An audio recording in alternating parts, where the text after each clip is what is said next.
Probably the best thing about Ken Ham's Ark Encounter in Kentucky is watching the response of skeptics, especially those who have been using humor to lampoon the Ark Encounter, this $100 million paperweight that had a not-so-auspicious opening day. Well, I wasn't able to attend.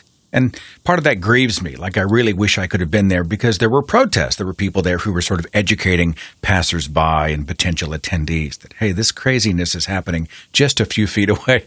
And so there were a lot of atheists and free thinkers out there. I couldn't go, but I had to get the report from the field, from the horse's mouth. So I've invited 4 people to join me on the broadcast today to do that very thing. And I'll have each of them introduce themselves. David Silverman, I'll start with you, sir. Hi, I'm David Silverman, president of American Atheists and author of Fighting God, an Atheist Manifesto for a Religious World. Dave, I'm hearing amazing stuff about the book. I mean, a lot of really good stuff. I know we had talked about it right on top of the release of it, but people are still saying, you know, it's emboldened me, it's made me more of a firebrand, or it's at least got me off the couch. And so whatever you're trying to do, it looks like you're doing it. I am so proud of that book. I mean, right now I'm at 71% 5 stars on Amazon. And that's just amazing to me that I've gotten that kind of a response. And yeah, I'm getting a lot of people are reading it and finding it to be very inspirational, very motivational. And, you know, I just get so much satisfaction from that. I'm really glad that it's doing well. Congratulations on it. Dan, give me a quick intro, my friend. My name is Dan. I run the Facebook page and website, A Science Enthusiast. So you're not are you an activist in some way? You just live nearby kind of thing and you wanted to go be a part of it? Yeah, I just wanted to get everything, just take as much pictures as I could and share this as much as I could about everything that he has going on inside this little boat he made. Well, you must have done a really good job because Tracey Moody recommended we invite you to this broadcast. Tracey Moody, real fast, introduce yourself for the viewers and listeners. I'm Tracey Moody. I am a contributor for FriendlyAtheist.com, Hemant Mehta's blog, and I also do the social media for Friendly Atheist. Aron Ra, real fast, everybody knows you, but who are you? Hi, I'm Aron Ra, Texas State Director of American Atheists and author of Foundational Falsehoods of Creationism. How's the book coming, by the way? The book version of Foundational Falsehoods. It should be in stores in November. I'll have advance copies supposedly in late September when I start my book tour. How long have you been working on this sucker?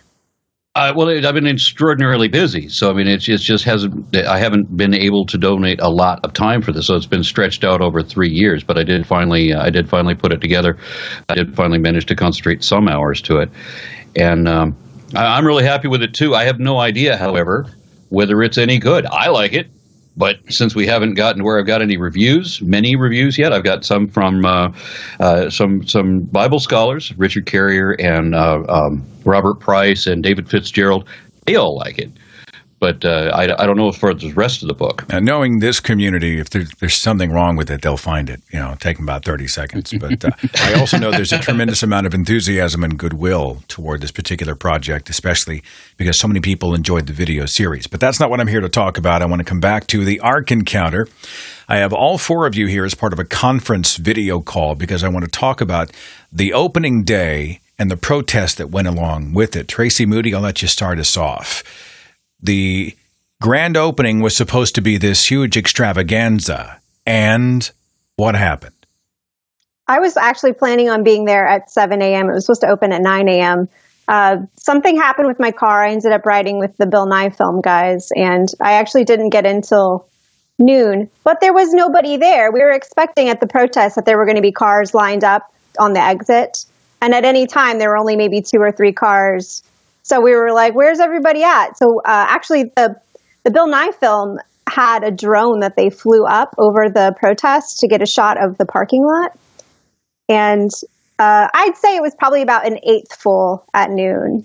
So it was a huge disappointment, I think, for Ken Ham, and obviously really good news for all of us who have been hoping it would fail.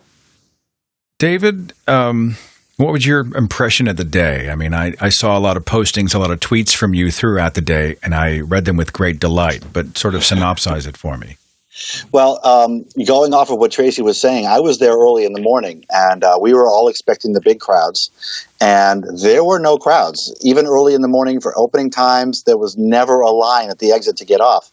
And the important thing was that that's what the press was talking about. And one of the things that I loved most about this protest is that we were able to change the dialogue about the Ark. We were able to not only give a counterpoint, but we were able to give a strong, compelling counterpoint for why the separation of church and state is good and why the Christians of Kentucky were now about to get screwed by somebody using their religion for his own personal gain. And we were able to point at the empty streets and the empty parking lots and tell the press that this is what Kentuckians have purchased with their faith. This is what they're going to get. They're going to be paying for this bill, and they're going to be footing this bill, and they're going to be guaranteeing this income, and there's nothing here. And I loved the fact that we as protesters were able to alter the conversation in the press. I think the press really listened to us. They came to us. And I think what we saw, there were some, Eric Hovind was there too, and there were some other Christian people there too. And all we could get from them was fear. All we could get from them was trying to change the subject, trying to yell louder, trying to be more ostentatious. But you could taste the fear, Seth. Fear of you could what? Taste What are they afraid of? Failure. Being proven as failures. The Ark Encounter's opening day was a miserable failure, in my opinion, and everybody knew it, and they knew it. And that just made the day wonderful for me.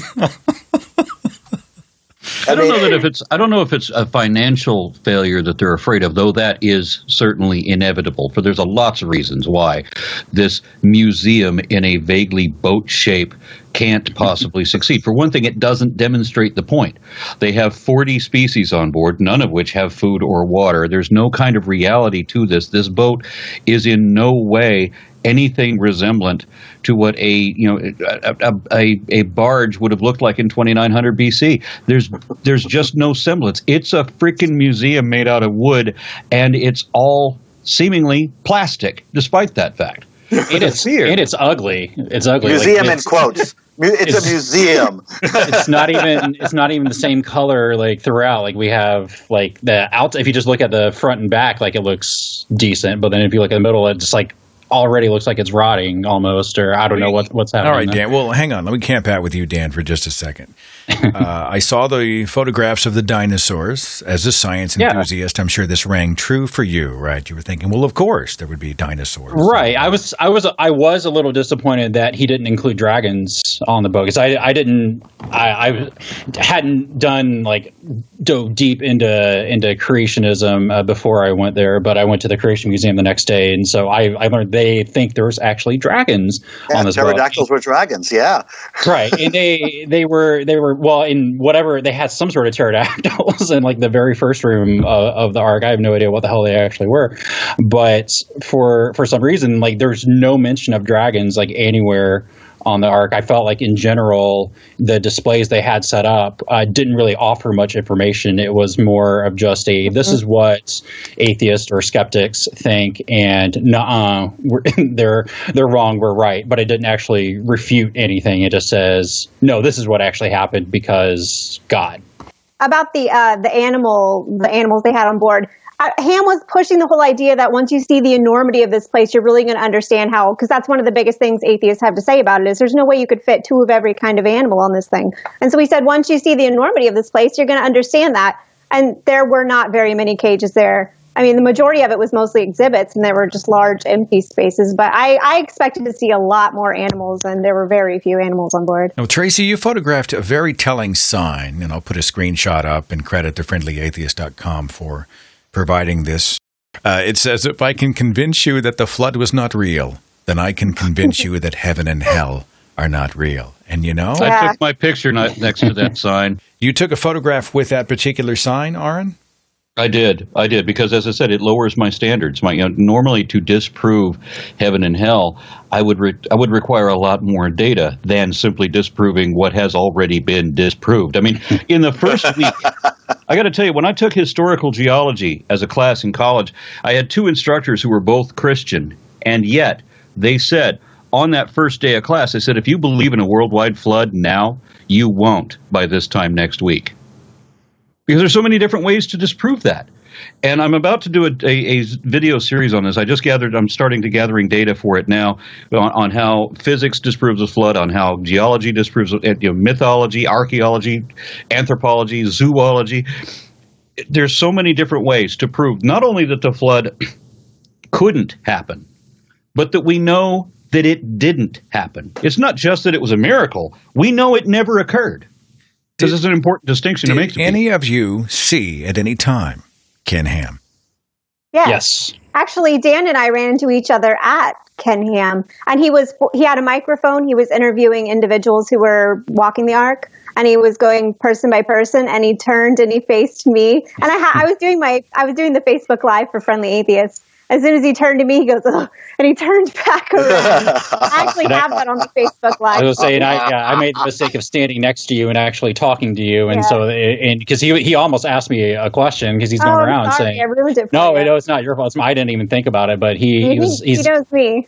Yeah, he's just asking everybody. Oh, and the only thing, like, he's almost filling in like the blanks for people himself. Like, oh, don't you think everything is so beautiful and so gorgeous? And it's like that's really like the main talking points he has. And it's like, I mean, I'm not a hunter, I'm not a taxidermist, but like, give me like a day and I could probably do like as decent of a job making these animals look the way they do and dressing them up and setting them like that. Like, it's just not, I was extremely underwhelmed, especially with all the talk about how we'd have like Disney like quality with what's going on there. Now, you know, the line cues were Disney like quality. They had big line cues for everybody to stand in, but of course nobody was standing in them. So we have pictures from that visit of long, empty line cues for the opening day, which I just think are the most beautiful pictures ever.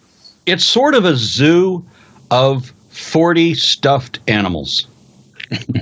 I mean, you can't. The thing is, you can't really see any of them very well because he doesn't have like lights on them or anything, and I couldn't even get decent pictures because I'm terrible at photography. Yeah, there's one I actually wanted because there's a rendering of Pakicetus. I don't know if you saw it, but it's the best rendering of Pakicetus that has ever been done. And I'm trying to get pictures of it that are outside the cage, you know, like that were taken by the people who made it, because it really is a spectacular rendering of that animal. But I was very confused. Why would Ken Ham put the ancestor of all whales on the Ark? He had so many transitional species on that boat. He had Mesohippus. He had Calicotheres. I mean, I had to take one of the workers for answers for one of the Ark staff. I walked him around and showed them all these transitional species and showed them why they are transitional and why would you have this animal in this stage of development when we know this whole sequence. For example, I brought him up to there was a pair of velociraptors in this one cage, and I said, "Do you know what's missing on these guys? Feathers. Where are their feathers? Every dromaeosaur we know was fully plumed." And well, that's just changes in kinds. You don't know. Well, in the very first room, he addresses like the space issue and kind of and that whole issue and like why there's not polar bears. And basically, from what I posted there was like the first picture I posted on Facebook of the whole thing. Basically, just says, well, everything came from these animals, and so it makes sense that instead of we could have had brown bears on here, and that's why we didn't have to have polar bears, is because we have all these different kinds of animals. And throughout the entire Ark and even the Creation Museum, of course, they're referencing kinds of animals, and I still have no idea what the hell a kind of animal is because that's not an actual thing. Okay, well, this is an important thing. This is an important point. I made a video called the Phylogeny Challenge, which is the ultimate damnation of creationism. It really is, because it asks the question about what is a created kind. Name two created kinds. Two kinds that are magically created and not biologically related. So they should not both belong to a parent kind. Like if you wanted to name lions and house cats, well, why are they both cats? right? And the Bible is really ambiguous about what the hell a kind is, because it puts the categories of birds, for example. There are different kinds of birds. Well, if they're all birds, then why are they different kinds? And why? And it also then says all sorts of birds. Well, what the hell is a sort? I knew I'd get Aron wound up right off the bat. Dave Silverman, I'm going to come back to you. I kind of get the vibe, and this is speculation, but if it hadn't been for the protest, I get the vibe there wouldn't have been a whole lot of media. Yeah, and there was a ton of news cameras there, and yeah, I think that, and going back to the protest, going back to Jim Helton, the state director down there, it was a really media changing. It was a very, very impactful protest because it brought in so much press, and it was really refreshing to hear them all seemingly take our side because they understood. And one of the things that when you do a lot of press interviews, I'm sure you all know that you can tell the difference when you're talking from a religious member of the press to an atheistic member of the press. You can tell. They try to hide it, but you can tell. And there were a lot of atheists doing interviews at that place, and I was really pleased at the fact that they all came out. I think the volume of press was substantially increased because of the protest, and I was really happy to be a part of it. They were looking at you and they were saying, that's the guy who had to tell or wanted to tell Bill O'Reilly how the tides work. Give me your autograph. That's Dave Silverman. That's probably what they were thinking. They wanted to talk to me, and at one point they were lining up to talk to me, which was really nice and very gratifying, but most importantly, they let me talk, which is something that I'm not very used to having. And it was just so great to be able to point the press and show the press the empty roads and show the press, the empty streets leading up to it. I think it was a very impactful and event-changing protest. Well, I was really happy to be a part of it. The post-grand opening headlines from the ham company apparently now are that we're ruining the party. Like we've now become what he can blame if things don't go his way, right? No Poor kidding. fella. We're stronger than God, apparently. We are, Tracy. In fact, when we were there that first day, he was like, "Oh, those protesters, they're so small. Did you see the little videos that he was posting? Those protesters, we're so big and they're so tiny. And now we're so tiny that we're impacting everything and ruining the party for them. Gee, and it has nothing to do with the fact that it's a total scam and everybody knows it. It has nothing to do with the fact that even very religious Christians in Kentucky know that Noah's Ark is at best a metaphor, that the kangaroos didn't hop back to Australia from the Middle East. So on the first day, that might have ruined the party too. So in Kentucky, highly religious Kentucky, you get the vibe that even they think that their bullshit meter's going way off, and they're like, we're out. Oh yeah. A lot of those people had to have lied to get the jobs. That's all I'm thinking. Yeah. Well, there was a lot of lying. Qualify that for me, Tracy. The requirements to be an employee. Kind of flesh that out for the viewers. Well, you have to be a young earth creationist, obviously a Christian, believe to the extent that they do and say that gay marriage is wrong and you're not going to have premarital sex. There's just no way they found that many people in that small of an area who would agree to everything that they signed off. So when she said premarital sex, hold on. Sex. Yes. You have to make a written declaration and guarantee that... Yeah, there are like several check marks you have to make to say, yes, I agree with this, yes, I agree with it, yes, I agree with that. He has this posted on the Answers in Genesis website, too. Ken Ham wants to control your bedroom as a requirement for employment. Well, that's the whole religious right, isn't it? Your bathroom and your living room. And when they say they want small government, they want small government watching you have sex and preventing you from masturbating. That's a whole other video. On a podcast. And that's why sodomy is, they're still trying to post laws against sodomy, including oral sex. Get that? Religious right Republicans are trying to ban oral sex. Who are they kidding? Right? We know what they do, right? I mean, or maybe about the Velociraptors 5 minutes ago, and now we're talking about oral sex. Come on, Aron, give me a break. Dan, talk to me about some of the anti-science you saw inside the Ark.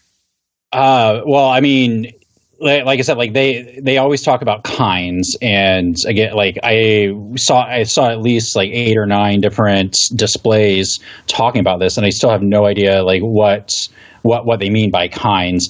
But even then, probably I think Tracey would agree with me on this. Our favorite room, like the favorite worst room of it, was the kids' room, where it talks about how I think the title on it says "Fairy Tale Ark," like right above it. Yeah. As you walk into the room, and it just has like all these things in there saying like how Christians are making the Ark sound unbelievable, like not Ken himself, but Christians are making it sound unbelievable because they make it look too cute, or they say, well, he had to have two of every animal, not just every kind of animal, and just different things like that. Again, it's just there wasn't a whole lot of fact-based. I mean, obviously not fact-based, but wasn't a whole lot of like actual facts or information provided. It's just it was more skeptics say this, but we say that's not what happened. Because what do you do? I mean, what's your ticket buy you though? Do you just walk through and just gaze into the stalls? Are there games? Are there rides? Is there interactive stuff? They're intending to put in a zip line. So that people can escape the Ark faster. Actually, they're going to have a 10 Plagues roller coaster. Yeah, it's only one plague that you go up and then you go. That's it. What are the 10 plagues? Dead babies, lice, boils. What? River of blood. Because that sounds like so much fun, really. Dead babies. Because God loves you. I would queue for a 10 plague roller coaster. That just sounds like all kinds of fun. Yeah, we got to mention that he's not in this interview, and I kind of thought he would be, but Silverman brought up a moment ago Jim Helton. Jim Helton was the one who really organized this event. I'll be interviewing him next week because it is the single most successful protest that I've ever participated in, and I love the way that it was put together. It was very professionally done. One of the unprofessional aspects of it was that he had arranged to have porta potties delivered, and one of the drivers called to see where he was supposed to. He was already en route. Yeah. When he realized that it was to an atheist protest of Noah's Ark, he says, "I can't deliver to you." That's called discrimination, boys and girls. Yeah, they had a signed contract and everything too. Yeah. Jim and the Tri-State Freethinkers were working on this billboard campaign, Genocide and Incest Park. I don't think they ever got anybody to actually agree. Not one company would post that sign. Well, this was going to be the first billboard that I was actually on. I put up so many damn billboards.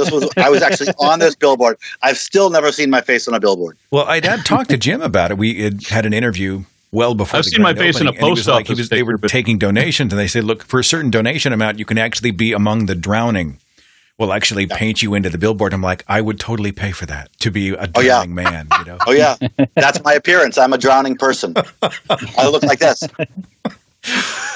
So they're going after the public schools now. Of course, Kinham cries martyr and cries foul, but it's being pitched as an educational, tourist opportunity or opportunity for school field trips? What the hell? Yeah, and I'm going to be merciless about this one. Because, I told Eric Hovind to his face, my biggest problem with the Ark is that they're lying to children. And it's not like there's a difference of opinion here. They are saying things that are demonstrably not true and that they know are demonstrably not true. Now, the Freedom from Religion Foundation has already sent warnings to all of the public schools expressing what Ken Ham himself has said, that this park was not made for somebody to have fun. It was built for one purpose, only one purpose, and it's strictly religious. So this is to indoctrinate children. This is to get them to believe, to coerce naive children into believing that the most absurd fable in the entire compilation of the Bible is somehow viable, that there's a chance that this could actually have happened, so that they can further deceive them and gain their tithe, I guess. But this is insidious, and it is wholly dishonest. And Bill Nye was too nice a guy to debate Ken Ham. I would love to see somebody much more volatile going against him next time around. I wonder who that would be. I have nobody in mind. What they do throughout, You just got me really excited, Aaron. what they do throughout too is they do try to. It's like they're trying to create an argument and try to gain validation by saying, well, we have they have this graphic, one world, two views, everywhere. Like anytime they have like a difference of opinion with what anybody who like believes in facts would think, and so that's exactly what they're doing. Is they are trying to portray it as, well, this is actually something that's debatable or something that's a hot button. And no, it's just not a debate. You just can't. Yeah, and the way that I would like to present this is, I don't want to get any kind of false equivalence. I don't want to have a scientific expert standing against Ken Ham to make Ken Ham look like he's equivalent to the scientific expert. I want to analyze this situation the way a police investigator would. Okay, so let's say we're looking at it from the investigation. How about, let's say let's see. What is the word that I'm looking for? A litigator would look at this. I want to talk about more lawsuit and criminal prosecution. That's more the angle that I'm talking about. Because you want to bring in public school kids to show them this? No, we're going to whoop you over the head with the First Amendment and show you what it really means, and get dollars out of your ass instead of giving it to you in tax breaks. I want to come back. I want to hang on. Just take a value. I'm coming back to you. Breathe. Line your chakras, whatever it takes. Yes, okay. And I'm sure Dave or Tracy probably want to speak to this. Eric Hovind, who just gets under my skin. I feel the same way about him that I did about Ray Comfort at the Reason Rally. We're at the Reason Rally, right? I really like this guy, though. All of the promotional stuff, all the money, all the time, all of the blood, sweat, and tears that goes into an event. And then you've got this sort of apologist, this fringe apologist, who just sort of decides he's going to attach himself after everybody else has done all the promotional legwork, so that they can ride the coattails into the spotlight. And when I see Hovind, I saw him show up at the Atheist Monument in Florida. He's standing on top of the damn thing, and he's grandstanding. He just seems to be everywhere we're doing something. His MO seems to be to show up after we've done the publicity groundwork to make it relevant, and it just drives you crazy. Anybody want to speak to that? You had a good argument with him, Dave. Talk about that. I had a good argument with him, and he really makes me mad. My personal opinion of Eric Hovind is that he's a liar. I talk about in Fighting God that there are two kinds of preachers, the victims or the liars, and I believe that Eric Hovind is a liar. I don't believe he believes what he spews. I believe that he's there to make money and like you said, Seth, to leech off of other people's work. He shows up.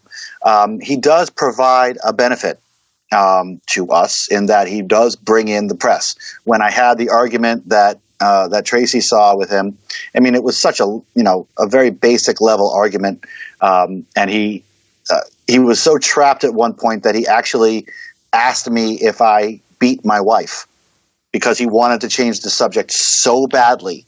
What would he not answer? You were asking him a question.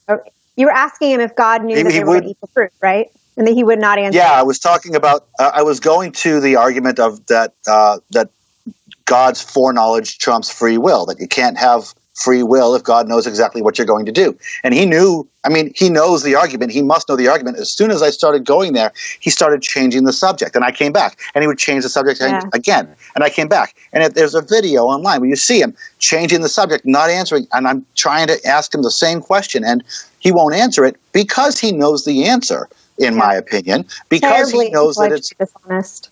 Yeah, it's he's very, very bereft of intelligent conversation, and it's too bad that he was there and that he succeeds because he leeches off of other people's efforts. We do get a little from him in that the press loves it when we exchange each other, and that makes good press. But damn, I really have such a low opinion of him. I remember at the Florida Monument, he was there with Cy Ten Bruggencate and somebody else whose name I can't remember, but he was a videographer, and they put together a video afterwards, and seriously implied, they did not come out and say it, but they seriously implied that we were violent, that we were destructive, that we threw tomatoes at the Ten Commandments. And I just find it to be so overtly dishonest. I mean, there are some preachers that I'm friends with because I think they're just brainwashed victims and I have pity for them. But there are people like Eric Hovind who I think are just liars. Tracey Moody, any other thoughts from you? I know you've been very generous with your time, everybody, but... Yeah, I was really surprised at how unfinished the Ark was. You think opening day, this is the big deal. Everybody's coming in for the first time. They actually had the VIP press day on Tuesday, and then the opening day was on Thursday. On Thursday, if you walk around to the back of the Ark, there was a lot of the siding that wasn't up. They just had this temporary sheeting up. They had pallets of siding. There was no grass anywhere. It was just mud, mulch, lots of rocks. I actually remember twisting my ankle. They didn't even have the sign to to get in. You don't even. We actually went in the wrong way to get. I was walking in through the gift shop up the ramp the back way, and they're like, "You're going the wrong way." I'm like, "Where do you go in?" And they said, everybody's been asking us. The other side is how you get in. Nobody knew how to get in. You walk around to the back. There were hardly any animals in the petting zoo. Actually, one of the security guard guys didn't know who I was. He was talking to me for a while, and I told him I was going to go to the petting zoo. He goes, "Don't bother. It's not ready." So everything was just like, there was just piles of mud everywhere. It was not, there was a row of porta-johns where the buses drop you off at the Ark. It wasn't ready. It wasn't at all. Well, and they didn't even have the top floor of it done. Like, it's not going to be open until they said first of the year is when that's going to be open. What's a ticket run for this ride? What do people pay to see this thing? $40 plus $10 to for parking. Almost an entirely empty parking lot. They have 800 acres. 100 acres of it was given to them by the county, and they're charging $10 per car. Okay, I don't mean to hog the conversation, but I just have to say that if I wanted to create the illusion that Noah's Ark was actually a thing that could have really happened, I would have had all of the interior spaces dedicated to the stalls and everything for the animals. I would not have dedicated 30 feet wide in the middle of this Ark for handicap ramps. There are 3 5-story buildings attached to this thing on the back side that you're not supposed to be able to see, and that's where the emergency stairways are. Well, instead of having them being emergency stairways, have them be the main stairways so that people can enter the Ark and then have the Ark be full of these animals. But then, of course, being an honest person, I would want to have the Ark to be full of actual animals and a year's supply of water without purification, and a year's supply of food for every type of animal without refrigeration and without preservatives and all of that, and a crew of only 8 people who have to keep running up and down the ladders to go to the one window that the story said that they could have so they can keep shoveling crap out with the snow shovels all the damn time. So that they would all die. Can we talk about the poop? Yeah, their explanation for that. I actually mentioned in my newsletter from last week, Tracey, and I'd link to your article where you had actually shot video of the exhibit where they talk about Ark poop removal. So take us on that little excursion. He's completely making shit up. Yeah. Shit up. Obviously, in Genesis, it doesn't tell you how they got the poop out of the Ark, but he's designed this pulley system. It's actually run by a triceratops or something. It's a triceratops on a treadmill, and he's turning this crank, and it's this pulley system. There's a guy at the bottom shoveling poop onto the pulley, and it's bringing it up to like this huge, like the water goes up to the center of the Ark. It's all supported by wood, apparently, and then it flushes it out after they fill it up with poop. It's just like this cycle of bringing water in and bringing water out. And then the washing machines for the laundry are actually run by a large mammoth, and they play records by putting the beak of a pterosaur down on the.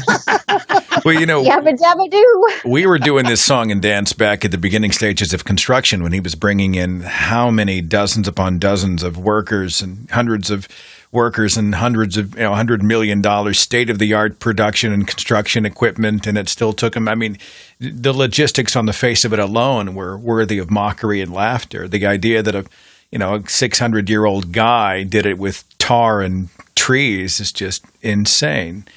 Yeah, I walked through this Ark. You guys mentioned how Ken Ham recognized you, and I think he recognized me. Well, you kind of stick out, and you've got a signature look about you. Well, who doesn't have a Fu Manchu these days? But anyway, he recognized me.